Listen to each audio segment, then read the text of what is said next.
අයිබෝවන් හැමෝටම පුතේ අද ටීචර් ඔයාලට අලුත් පාඩමක් අරගෙන අද අපේ පාඩම පිල්ලම් නිර්මාණය වෙන ආකාරය කොහොමද කියලා දැනගන්න.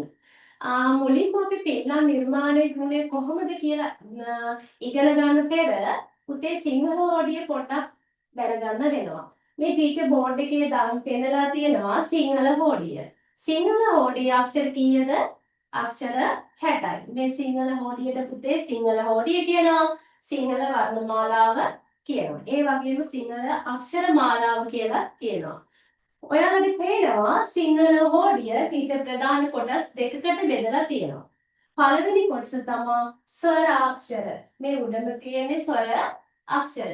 පල්ලෙහා තියෙනවා ව්‍යංජන අක්ෂර. ස්වර සහ ව්‍යංජන ලෙස සිංහල හෝඩිය ප්‍රධාන කොටස් දෙකකට බෙදෙනවා. බලන්න මෙන්න මේ ස්වර අක්ෂර. මේ ස්වර අක්ෂර කියන්නේ පුතේ මේවා තනියම තියන්න පුළුවන් අක්ෂර. හැබැයි ව්‍යංජන අක්ෂර තනියම ලියන්නේ නැහැ. නැත්තම් තනියම තියන්නේ නැහැ. මේ ව්‍යංජන අක්ෂර ඇත්තටම පුතේ හල් අකුරක් ලෙස තමයි තියෙන්නේ. හල් කිරීමක් සහිතව තමයි මෙයා ඉන්නේ. අපි කිව්වොත් පළවෙනි ව්‍යංජන අක්ෂරය ක. මෙන්න මේ ක අකුර පුතාලට පේනවා ක තනියම ඉන්නවා කියලා. නමුත් පුතේ ක නෙමෙයි මේ අකුර. අපි හල් අකුරු හල් කිරීම කොහෙවත් පේන්නලා නැහැ. නමුත් සිංහල හෝඩියේ මේ ව්‍යංජන අක්ෂර සියල්ලටම පුතේ හල් කිරීම තියෙනවා. එහෙනම් අපි ඊළඟ පියවරට යමු. කොහොමද මේ පිල්ලම් නිර්මාණය වෙන්නේ කියලා. පිල්ලමක් නිර්මාණය වීමට නම් ස්වර අක්ෂරයක් සහ ව්‍යංජන අක්ෂරයක් එක්විය යුතුයි. බලන්න ටීචර් මුලින්ම ගත්තා ව්‍යංජන අක්ෂරවල මුල්ම අක්ෂරය ක. ටීචර් කිව්වනේ ක අක්ෂරය තනියම නෙමෙයි ඉන්නේ ලෙස. එතකොට අකුර එකතු වෙනවා ස්වර අක්ෂරවල පළවෙනි අක්ෂරය වෙන අ. එකතු වෙලා හැදෙන්නේ මොකද්ද? එකතු වෙලා හැදෙනවා ක අකුර. ඔයන්ට පේනවද මෙයාට අලුතෙන් යමක් එකතු වෙලා කියලා? නෑ. එකතු වුණාම ක පමණයි නිර්මාණය වෙන්නේ. එහෙනම් මෙන්න මේ ක අකුර ළඟ පුතේ පිල්ලම නැහැ. ඊළඟ ටීචර් ගන්නවා අකුරම එකතු වෙනවා දෙවනි ස්වරය ආ. කා කියලා શબ્දයක් එනවා.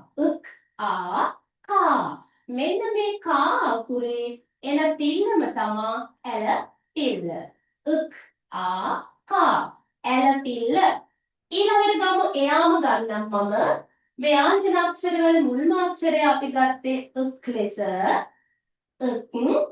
තුන්වෙනි ස්වර අක්ෂරය ඈ. ඈ කෑ. ඈ කෑ. එහෙනම් මොකද්ද මේ පිල්ලම? ඈ ශබ්දය. ශබ්දයට කියනවා කෙටි ඇද පිල්ල. කෙටි ඇද පිල්ල. ඊළඟට යමු හතරවෙනි ස්වර අක්ෂරය ඈ. එහෙනම් අකුරම ගත්තොත් ඈ කෑ. ඈ ශබ්දය අදිනවා කෑ. එයාට කියනවා දික් ඇද පිල්ල. දික් ඇද පිල්ල. ඔයාලට පේනවා ඇති පුතේ මෙන්න මේ ව්‍යංජන අක්ෂරයක් සමග ස්වර අක්ෂරයක් එකතු වෙලා තමයි එනම් පිල්ලමක් නිර්මාණය වෙන්නේ. ඊළඟට අපි වෙනත් අක්ෂරයක් ගමු ච. එහෙනම් ච බවට පත් වෙනවා. එයාම ගත්තොත් චා කියලා ශබ්ද එනවා. ශබ්දේ පිල්ලම මොකද්ද? ඇල පිල්ල. ඊළඟට ශබ්දේ. ශබ්දේ පිල්ල මොකද්ද පුතේ? කෙටි ඇද පිල්ල. ඊළඟට ඈ කියන්නේ දික් ඇද පිල්ල. ඒ විදිහට පස්වෙනි ස්වර අක්ෂරය ගත්තොත් අපි චි කියනකොට දික් කෙටි ඉස්පිල්ල. ශබ්දේ පිල්ලම මොකද්ද? දික් ඉස්පිල්ල. ඔය විදිහට පුතේ මෙන්න මේ ස්වර අක්ෂරයක් ව්‍යංජන අක්ෂරයක් සමග එකතු වෙලා හැදෙනවා ශබ්දයක්. ඒ ශබ්දයට අනුව තමයි අපි පිළිම යොදන්නේ. එතකොට පුතේ මෙන්න මෙතන තියෙනවා අපි ඈ මේ ඔක්කොම ස්වර අක්ෂර. ඒ වගේම ඉරු මෙන්න මේ ඉලු කියන පුතේ අක්ෂර දෙක අතීතයේ භාවිතා වුණාට දැන් අපි බොහෝ දුරට පිටම් සඳහා යොදාගන්නේ නැහැ. ඊළඟට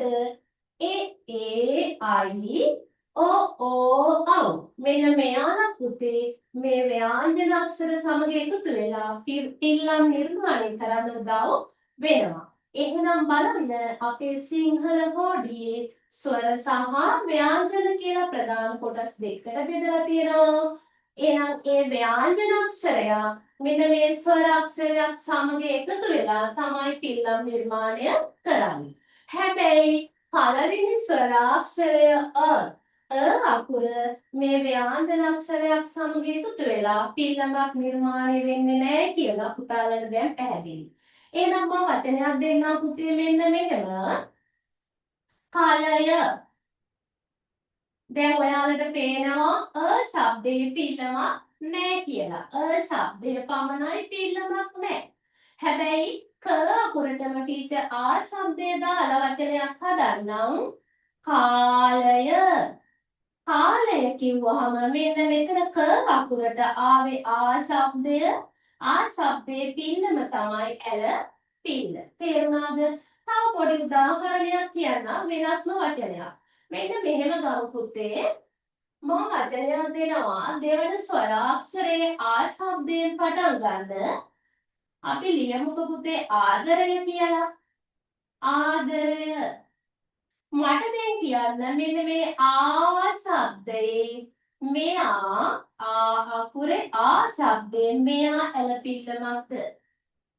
මෙයා ඇලපිල්ලමක්ද? හැබැයි කා කියලා මම ඉස්සෙල්ලා ලියපු කාර්ය කියනකොට ටීචර් කිව්වා කා ශබ්දේ මෙයා ඇලපිල්ලක් කියලා. නමුත් පුතේ අකුරේ මෙයාට අපි ඇලපිල්ල කියන්නේ නැහැ. ඇයි ඒ හේතුව? අකුර ඒ විදිහම පුතේ ස්වරාක්ෂරවල තියෙනවා. එහෙනම් අපි තව නීතියක් ඉගෙන ගන්නවාද? ස්වරාක්ෂරයක් සහ ව්‍යංජනාක්ෂරයක් එකතු වෙලා තමයි පිල්ලමක් නිර්මාණය වෙන්නේ. එහෙනම් පුතේ ස්වරාක්ෂරයකින් පටන් ගන්න ඕනෑම වචනයක පිල්ලමක් තියනවද? නැහැ. අපි දැන් ගත්ත උදාහරණය අකුරෙන් පටන් ගන්න වචනයක්. ඒ කියන්නේ කියන්නේ ස්වරාක්ෂරයක්. එහෙනම් ආදරය කියන තැන මේ ශබ්දය පමණයි. මෙයා ඇලපිල්ල නෙමෙයි. ඊළඟට ගමු අපි ඇයන්නේ. ශබ්දයෙන් මං කියනවා ඇදය කියලා. එහෙනම් මේ ඇදය කියන තැන මෙයා ඇදපිල්ලද නැහැ.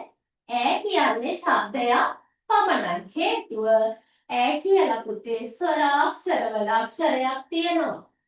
තේරුණාද? ඊළඟට තව ටික වෙන තැනකින් ගන්නවා. අපි ලියමු කියලා. මේ බලන්න. දණ්ඩ. මෙතනත් මොකක්ද උනේ? මේ කියලා අපි හල් කිරීමක් විදිහට මෙයා ගන්න බෑ. හේතුව කියලා අකුරක් අපේ ස්වරාක්ෂරවල තියෙනවා.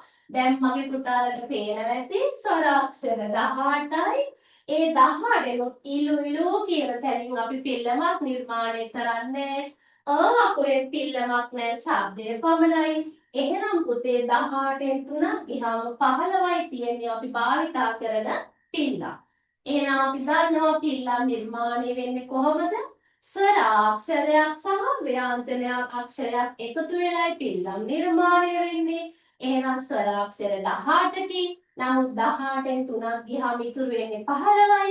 ඒ 15 තමයි පුතේ අපිට නිර්මාණය පිල්ලම් උත්පත්තියට උදව් වෙන්නේ. එහෙනම් මම හිතනවා මගේ පුතාලා අද හොඳට තේරුම් ගන්න ඇති පිල්ලමක් නිර්මාණය වෙන්නේ කොහොමද කියන එක සහ පිල්ලමක් කියන්නේ කොහොමද? එහෙනම් තරයේ අපි මතක තබා ගත යුතු එක කාරණාවක් තියෙනවා පුතේ. මොකද්ද?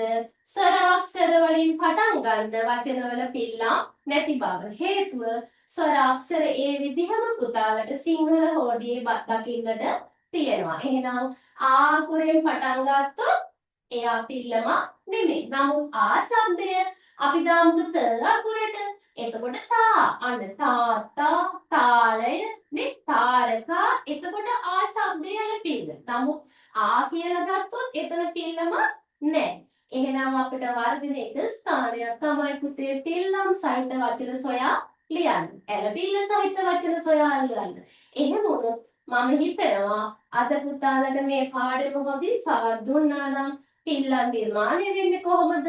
නේ ස්වරාක්ෂරයකින් පටන් ගත්තොත් ඒ පිල්ලමක් නෙවෙයි කියන දේ අද දැනගන්න ඇති කියලා මම හිතනවා. මින් ඉදිරියට මයි පුතාලට එහෙම ප්‍රශ්නයක් වුණා නම් ඒ ප්‍රශ්නය නැති කරගෙන ඉදිරියට පාඩම හොඳින් කරගෙන යයි කියලා බලාපොරොත්තු වෙනවා. එහෙනම් අද ටීචර් ඔයාලගෙන් සමු ගන්නවා හැමෝටම අයබෝවන්.